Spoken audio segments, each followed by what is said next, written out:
Hello ഒരുവൺ, ഞാൻ doctor Bablu. നിങ്ങൾക്കെല്ലാം അറിയാം, നീറ്റിന്റെ റിസൾട്ട് വന്നു കഴിഞ്ഞു. സ്റ്റുഡൻസും പേരൻസും ഒരുപോലെ കൺഫ്യൂസ്ഡ് ആണ് എവിടെയാണ് MBBSനായി അഡ്മിഷൻ എടുക്കേണ്ടത് എന്നതിൽ. ഞങ്ങളുടെ സ്ഥാപനത്തിൽ ഡ്രീമിഡിൽ വന്ന് അഡ്മിഷൻ എടുക്കാൻ വരുന്ന വിദ്യാർത്ഥികളും പേരൻസും കോമൺ ആയി ചോദിക്കുന്ന ഒരു ചോദ്യമാണ്, MBBS പഠിക്കുന്നതിനായി ജോർജിയ നല്ലൊരു ഓപ്ഷനാണോ അല്ലയോ? തീർച്ചയായും ജോർജിയ വളരെ നല്ലൊരു ചോയ്സ് തന്നെ ആയിരിക്കും. ജോർജിയ വളരെ സേഫ് ആയിട്ടുള്ള രാജ്യം ആയതുകൊണ്ട് തന്നെ എല്ലാ വർഷവും ധാരാളം കുട്ടികളാണ് MBBSനായി തിരഞ്ഞെടുക്കുന്നത്.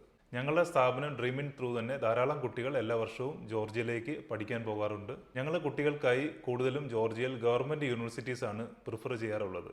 ജോർജിയയിൽ വന്ന് 8ഓളം യൂണിവേഴ്സിറ്റീസ് ഞങ്ങൾ തിരഞ്ഞെടുത്തിട്ടുണ്ട്. ഞങ്ങൾ ചെയ്യുന്ന യൂണിവേഴ്സിറ്റീസിൽ വന്ന് ഞങ്ങളുടെ കുട്ടികൾക്കായുള്ള അക്കോമഡേഷൻ ഫെസിലിറ്റീസും അതുപോലെ തന്നെ കുട്ടികളെ നോക്കാനായിട്ടുള്ള മേട്രണും കെയർ ടേക്കറും അറേഞ്ച് ചെയ്തിട്ടുണ്ട്. കേരളത്തിൽ നിന്നുള്ള കുട്ടികൾക്കായി കേരള ഫുഡ് തന്നെയാണ് അറേഞ്ച് ചെയ്ത് കൊടുത്തിട്ടുള്ളത്.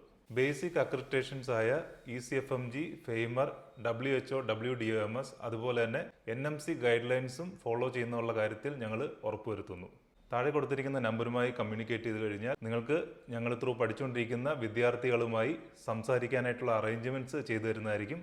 അതിനോടൊപ്പം തന്നെ മറ്റ് ഡീറ്റെയിൽസും ഞങ്ങളുടെ കൗൺസിലേഴ്സ് നിങ്ങൾക്കായി അയച്ചു തരുന്നതായിരിക്കും.